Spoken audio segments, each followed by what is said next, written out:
اور اسی طرح جنرل پبلک بھی تھی. جنرل پبلک وہ تقریباً کہتے ہیں 15 کے قریب لوگ بیٹھے ہوئے تھے اور وہ سادہ کپڑوں میں تھے. کسی نے پینٹ شرٹ, کسی نے شلوار قمیض پہنی ہوئی تھی. اور ان 15 لوگوں کی جو دلچسپ بات تھی کہ نہ تو ان کو پی ٹی آئی والے پہچانتے تھے, نہ پی ٹی آئی کے وکلا پہچانتے تھے, نہ صحافی پہچانتے تھے, اور نہ ہی وہ ان میں سے کسی سے انٹریکٹ کر رہے تھے. وہ کہاں سے آئے تھے, انہوں نے کیسے داخلے کا اجازت نامہ لیا تھا, جبکہ صحافیوں کو تو بمشکل 7 کو اجازت ملی تھی, لیکن ان 15 لوگوں نے کس طرح سے انٹری اپنی الاؤ کروائی, کہاں سے کروائی, کس سے ان کا تعلق تھا, کوئی نہیں جانتا تھا ان کے بارے میں. یہ 15 لوگ بیٹھے ہوئے تھے اور یہ آپس میں چٹ چیٹ کر رہے تھے, لیکن نہ تو انہوں نے پی ٹی آئی کے کسی وکیل سے, نہ عمران خان صاحب شاہ محمود قریشی کے کسی فیملی ممبر سے بات کرنے کی کوشش کی, نہ صحافیوں سے بات کرنے کی کوشش کی. یہ بالکل اس حال میں ایک اجنبی کی طرح بیٹھے ہوئے تھے اور صرف ان کا تعلق آپس میں ہی تھا ان 15 لوگوں کا. اور یہ ذرائع بتاتے ہیں کہ لائک یہ بیٹھے رہے اور پھر پہلے تو پولیس والے وکلا صحافیوں کو ایک کارنر میں انہوں نے کھڑا کیا تھا کہ آپ نہیں ادھر ادھر جا سکتے, اور صحافیوں کے موبائل باہر ریسیپشن پہ رکھوا لیے گئے تھے. صحافی صرف بال پوائنٹ اور ایک نوٹ پیڈ کے ساتھ اندر گئے ہوئے تھے جو 7 صحافی تھے. اس کے بعد عمران خان صاحب آئے تو عمران خان صاحب کہتے ہیں کہ انہوں نے بلیک ٹراؤزر اور وائٹ ہائی نیک اور اس کے اوپر بلیک جرسی پہنی ہوئی تھی اور نیچے جاگرز پہنے ہوئے تھے, عام ٹرینر شوز, اور لائک وہ کیجول بالکل اس میں کپڑوں میں تھے جیسے وہ ایکسرسائز کرنے کے لیے نکلے ہوں. اور اسی طرح جو شاہ محمود قریشی صاحب تھے وہ سفید کلر کی شلوار قمیض اور اوپر جرسی انہوں نے بھی پہنی ہوئی تھی. اور جو سب سے اہم بات تھی کہ دونوں کی باڈی لینگویج میں کسی قسم کی پریشانی نظر نہیں آ رہی تھی. عمران خان صاحب نے بالکل زبردستی شیو کی ہوئی تھی, کوئی ان کی شیو نہیں بڑھی ہوئی تھی, کوئی ان کے چہرے پر ایسے تاثرات نہیں تھے. اور وہ مسلسل ہیئرنگ کے دوران جو تقریباً 1.5 گھنٹہ جاری رہی, جس میں وکلا نے اعتراضات بھی کیے, ان آبجیکشنز کو سنا گیا, پھر جو فرد جرم اب عائد ہونی ہے اس کی نقول تقسیم کی گئی اور 12 تاریخ فرد جرم عائد کرنے کی مقرر کی گئی. تو اس میں تقریباً 1.5 گھنٹہ لگا, اور اس 1.5 گھنٹے کے دوران جو 2 چیزیں جو بہت اہم ہوئیں کہ صحافیوں نے بار بار کمرہ عدالت میں احتجاج کیا, جس میں ثاقب بشیر صاحب جو چینل 92 کے کورسپونڈنٹ ہیں اور اسلام آباد ہائی کورٹ بار ایسوسی ایشن کے سابق صدر بھی رہے ہیں, انہوں نے بار بار جا کر جج صاحب سے کہا کہ آپ اپنے آرڈر پر عمل کروائیں اور تمام صحافیوں کا داخلے کا حکم دیں, کیونکہ اپنے آرڈر میں لکھا ہوا ہے کہ تمام صحافیوں کو داخلے کی اجازت ہوگی. اور باہر بہت سینئر اور اہم جرنلسٹ جن کا تعلق انٹرنیشنل میڈیا سے بھی ہے, لوکل میڈیا سے بھی ہے, پرنٹ میڈیا کے بھی ہیں, وہ کھڑے ہوئے ہیں, آپ ان کے داخلے کی. تو جج صاحب کہتے ہیں کہ بڑا وہ بس انہوں نے خانہ پوری اسی طرح ہوتی, انہوں نے کہا کہ ہاں نہیں وہ بلائیں نا, دیکھیں نا جی کسی کو بلا لیں یہ وہ. تو وہ یہ کر کے پھر دوبارہ سماعت میں مصروف ہو جاتے تھے. اور اسی دوران ایک دفعہ جو پی ٹی آئی کی ایک خاتون وکیل تھیں, انہوں نے آ کے جج صاحب کو روسٹرم پر کہا, انہوں نے کہا کہ جج صاحب جنرل پبلک کا آپ نے حکم دیا تھا, جنرل پبلک کا داخلہ تو یقینی بنائیں. تو کہتے ہیں جج صاحب نے کہا تو جنرل پبلک نہیں آئی, دیکھیں نا آئی ہوئی ہے. انہوں نے بڑا مسکرا کے وہ جو 15 لوگ بٹھائے گئے ہوئے تھے سول کپڑوں میں, ٹھیک ہے, ان کی طرف دیکھ کے کہا وہ دیکھیں آئی تو ہوئی ہے, جنرل پبلک کو دیکھیں آئی ہوئی. تو انہوں نے مڑ کے دیکھا اور خاتون نے وکیل نے کہا یہ جنرل پبلک ہے, یہ کوئی جنرل پبلک نہیں ہے, اور یہ نہیں ہے ہمارے لوگ. اور تو اس طرح کا بھی مکالمہ ہوا, لیکن لائک وہ 15 لوگ اپنی خانہ پوری کے لیے وہاں پر ڈالے گئے ہوئے تھے بظاہر. تو یوں پھر سماعت ہوئی, اور اس دوران بھی جو صحافی ہیں انہوں نے نوٹ کیا کہ عمران خان صاحب تھے وہ تھرو آؤٹ دا ہیئرنگ بار بار وکلا کو اپنے پاس بلا کے ان سے گفتگو کرتے رہے, ان کو چٹ پہ چھوٹے چھوٹے نوٹ لکھ کے دیتے رہے, جو آگے وکلا آرگو کر رہے ہوتے تھے وہ جا کے ان کو دیتے تھے. یعنی کہ وہ اپنے وکلا کو مسلسل ہدایات دے رہے تھے کہ کس طرح کیا آرگو کرنا ہے, کیا بات کرنی ہے, کیا نہیں کرنی. اور اس دوران یہ جو 15 لوگ جنرل پبلک بیٹھی ہوئی تھی, انہوں نے نہیں کچھ کہیں پر بھی عمران خان صاحب سے, ہوتا نا کہ پی ٹی آئی کے اگر ورکر ہوں گے تو عمران خان کو دیکھ کے بڑا وہ چارج ہوں گے, عمران خان سے ملنے کی کوشش کریں گے, سلام کرنے کی کوشش کریں گے, حال پوچھیں. دے ور لائک نو, بھاڑ میں گئے عمران خان, بھاڑ میں گئے صحافی, بھاڑ میں گئی عدالت تو نہیں، لیکن ہم تو ڈیوٹی کر رہے ہیں، وہ ڈیوٹی کرتے رہے، بیٹھے رہے. اور پھر یہ ہوا کہ اس دوران جو عمران خان صاحب کی بہنیں اور عمران خان صاحب کی جو اہلیاں ہیں بشرا بی بی، ان کے بارے میں صحافیوں نے نوٹ کیا کہ وہ نارملی آپس میں انٹریکٹ کر رہی تھیں، گفتگو کر رہی تھیں. کچھ ایسا نہیں تھا کہ جس سے تاثر ملے کہ ان میں آپس میں وہ جو ایک آڈیو لیک سے ایک امپریشن گیا ہے تو کہ کوئی بہت سنگین جھگڑا چل رہا ہے، تو آپس میں گپ شپ کرتی رہیں. اور باری باری یہ بھی ہوتا رہا کہ کبھی بشرا بی بی عمران خان صاحب کے ساتھ آ کے بیٹھ جاتی تھیں اور پھر پیچھے جا کے سیٹ پر بیٹھ جاتی تھیں. کبھی عمران خان صاحب کی بہنیں آ کے بیٹھ جاتی تھیں عمران خان صاحب پھر پیچھے سیٹ پہ جا کے بیٹھ جاتی تھیں. اور پھر عمران خان کی بہنیں اور بشرا بی بی آپس میں جسے کہتے ہیں گفتگو بھی کرتی نہیں آہستہ آہستہ. یہ سب کچھ ہوا. اس کے بعد جب عدالت کی سماعت ختم ہوئی تو پھر عمران خان صاحب اور شاہ محمود قریشی صاحب نے پھر وکلا سے گفتگو بھی کی. اس میں جو بہت اہم چیز تھی وہ یہ تھی کہ عمران خان صاحب نے ابھی بھی اسی سائفر کو ایک ٹھہرایا کہ وہ ایک میرے خلاف سازش تھی. انہوں نے یہ بھی کہا کہ میں اب اس کیس میں امریکن امبیسی کے، جو پاکستان میں امریکہ کی امبیسی ہے، اس کے اہلکاروں کو اور سابق آرمی چیف جنرل قمر زید باجوہ کو فریق بناؤں گا، ان کو وٹنس بناؤں گا، ان کو بلاؤں گا، وہ آ کر بتائیں. کیونکہ میرے خلاف مجھے ہٹانے کی جو سازش ہوئی وہ جنرل باجوہ نے، جو سابق آرمی چیف ہیں اور اس وقت آرمی چیف تھے، انہوں نے امریکی جو اسسٹنٹ سیکرٹری ہے وہ وٹ ایور جو تھے ڈونلڈ لو، ان کی ہدایات پر عمل کرتے ہوئے مجھے وزیر اعظم سے ہٹایا اور یہ ایک سازش تھی. اس کے علاوہ انہوں نے 9 مئی کو بھی کہا کہ وہ بھی ایک سازش تھی اور اس میں میری اس کا جو مقصد تھا وہ لندن پلان تھا کہ میاں نواز شریف کو واپس لایا جائے اور مجھے جیل میں ڈالا جائے اور میری پارٹی کو ختم کیا جائے. تو اور اس میں ہمیں ہمارے خلاف یہ کارروائی کی گئی. اس کے علاوہ اور بھی انہوں نے اس قسم کی گفتگو کی. شاہ محمود قریشی صاحب سے جب پوچھا گیا کہ آپ تو کیا اس کا نام ہے پارٹی چیئرمین نہیں بن سکے، ثاقب بشیر صاحب نے سوال ان سے کیا کہ آپ پارٹی چیئرمین نہیں بن سکے تو آپ کو عمران خان صاحب نے نہیں بنایا، کسی اور کو بنا دیا. تو شاہ محمود قریشی صاحب نے کہا کہ مجھے پارٹی چیئرمین بننے کا کوئی شوق نہیں ہے، عہدے میرے لیے میٹر نہیں کرتے. اب پی ٹی آئی اب میرے اندر رچ بس چکی ہے اور میں کارکنوں سے اپیل کروں گا کہ وہ 8 فروری کو باہر نکل کر ووٹ کریں پی ٹی آئی کے لیے. اور پھر اسی طرح عمران خان صاحب سے جب صحافیوں نے پوچھا کہ اب آپ کیا دیکھ رہے ہیں کہ الیکشن آگے ہوں گے کہ نہیں ہوں گے، کیا ہوگا آپ کے ساتھ، تو اس پر عمران خان صاحب نے کہا کہ دیکھیے میں آپ کو ابھی لکھ کے دے سکتا ہوں کہ الیکشن جب بھی ہوں گے پی ٹی آئی جیتے گی، پی ٹی آئی کا تمام ووٹر ووٹ نکل کر کرے گا. اور مجھے اب یہ خدشہ ہے کہ اس حالات کو دیکھتے ہوئے یہ لوگ الیکشن نہیں کروائیں گے، بھاگ جائیں گے. تو اور باقی بھی جو لوگ لائے گئے ہیں وہ بھی لندن واپس بھاگ جائیں گے. یعنی کہ ان کا اشارہ میاں نواز شریف صاحب کی طرف تھا اور فوج کی طرف اشارہ تھا کہ وہ الیکشن نہیں کروائے گی، اور میاں نواز شریف صاحب کی طرف تھا کہ وہ لوگ واپس لندن چلے جائیں گے. تو اس قسم کی بھی انہوں نے بات کی. تو یہ سب کچھ تقریباً 8-9 منٹ کی انہوں نے ٹاک کی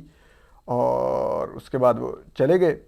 اور شاہ محمود قریشی صاحب بھی چلے گئے. تو یہ آج کی کل سماعت کا احوال تھا جو آج کمرہ عدالت میں ہوئی،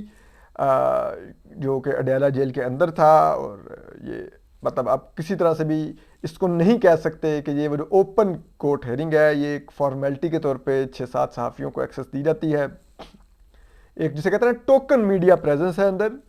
اور جنرل پبلک یا کارکن، ظاہری بات ہے پی ٹی آئی کے کارکن کیوں نہیں جانا چاہیں گے کہ وہ جا کے دیکھیں، لیکن ان کی جگہ پہ ڈمیز لا کے بٹھائے جاتے ہیں. اور کوئی کم از کم میں سرپرائز نہیں ہوں گا کہ اگر وہ جو لوگ 15 اندر بٹھائے گئے تھے وہ اگر ایجنسیز کے اہلکار ہوں اور وہ وہاں پر نہ صرف کہ ان 15 وہ جنرل پبلک کی پریزنس کا وہ حاضری ڈال رہے ہوں، بلکہ وہ یہ بھی آبزرو کر رہے ہوں کہ عمران خان صاحب اور وکلا میں کون کیا کر رہا ہے، جج کا کیا کنڈکٹ ہے اور صحافی کیا کر رہے ہیں، تاکہ وہ اپنی رپورٹس بھی جا کے بنا سکیں.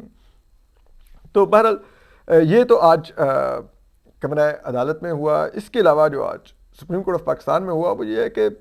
جسٹس مظاہر اکبر نقوی صاحب نے ایک تو جب ان کو پہلا شوکاز نوٹس جاری ہوا تھا تو تب اس وقت انہوں نے سپریم جوڈیشل کونسل پر اعتراضات کرتے ہوئے آرٹیکل 184(3) کے تحت ایک پیٹیشن دائر کی تھی سپریم کورٹ آف پاکستان میں، جس میں انہوں نے 3 معزز جج صاحبان، chairman supreme judicial council chief justice Pakistan justice قاضی فائز عیسیٰ، سینئر پیونر جج سپریم کورٹ جسٹس سردار طارق مسعود اور بلوچستان ہائی کورٹ کے چیف جسٹس نعیم اختر افغان صاحب پر اعتراضات کیے تھے، اور گو کہ انہوں نے وہ آبجیکشنز واپس لے لیے سپریم جوڈیشل کونسل میں، لیکن انہوں نے وہ پٹیشن سپریم کورٹ سے ابھی تک وڈرا نہیں کی۔ اب انہوں نے ایک اور پھر پٹیشن دائر کی جس میں انہوں نے سپریم جوڈیشل کونسل نے ان کو اب جو شو کاز نوٹس دوسرا کیا، جس میں انہوں نے ان کے خلاف الزامات کو بھی اس شو کاز نوٹس کا حصہ بنایا۔ انہوں نے الزامات کو لے کر ان الزامات کے جوابات کے ساتھ ایک اور 184 تھی کی petition supreme court of Pakistan میں موو کی۔ اب ہوا یہ کہ ایک نارمل پریکٹس کے تحت تو ان پٹیشنز کو سماعت کے لیے مقرر ہو جانا چاہیے تھا۔ ہم نے ماضی میں دیکھا سابق چیف جسٹس افتخار چودھری کی پٹیشن بھی مقرر ہوئی تھی سماعت کے لیے۔ اسی طرح ہم نے یہ بھی دیکھا کہ چیف جسٹس قاضی فائز عیسیٰ صاحب بھی جب ایک جج تھے سپریم کورٹ کے صرف، تو ان کے خلاف بھی جب فوج نے ریفرنس دائر کروایا تھا جنرل فیاض حمید اور جنرل قمر زید باجوہ نے، تو انہوں نے بھی پٹیشن موو کی تھی اور وہ پھر سپریم کورٹ میں سماعت کے لیے مقرر ہو گئی تھی۔ لیکن یہاں پر ابھی تک وہ پٹیشن سماعت کے لیے مقرر نہیں ہوئی، بلکہ آج جو سب سے دلچسپ بات سامنے آئی وہ یہ ہے کہ رجسٹرار آفس نے ایک نوٹس بھیجا، ایک لیٹر بھیجا جسٹس مظاہر اکبر نقوی کو، اور ان سے پوچھا کہ کیا آپ اپنی درخواستوں کی سماعت چاہتے ہیں، ان کی پیروی کرنا چاہتے ہیں جو آپ نے آرٹیکل 184(3) کے تحت موو کر رکھی ہیں۔ تو اس پر جسٹس مظاہر اکبر نقوی نے ان کو جواب دیا اور ان کو کہا کہ آپ کا کام مجھ سے یہ پوچھنا نہیں ہے کہ میں نے اس پیروی کرنی ہے کہ نہیں، آپ کے آگے جب درخواست مقرر ہو جاتی ہے تو آپ سماعت کے لیے مقرر کریں، یہ سوالات کرنا آپ کا کام نہیں۔ اور یہ مجھے تو بڑا انوکھا لگا کہ یہ اب رجسٹرار آفس یہ بھی پوچھے گا کہ جی آپ نے درخواست دائر کیا تو آپ پیروی بھی کرنا چاہتے ہیں۔ آبویس بات ہے نا بھائی، ایک بندہ پٹیشن کرے گا تو وہ چاہتا ہے اس کی سماعت کے لیے مقرر ہو۔ اور میں پھر کہوں گا جسٹس مظاہر اکبر نقوی صاحب پر فائنینشیل مبینہ کرپشن کے سنگین الزامات ہیں، انتہائی سنگین نوعیت کے الزامات ہیں۔ ان کا کنڈکٹ ماضی کا جنرل مشرف کو ریلیف دینے سے لے کر کئی دیگر کیسز میں، چاہے وہ اس وقت وہ خط لکھا کرتے تھے کہ جی وہ آپ یہ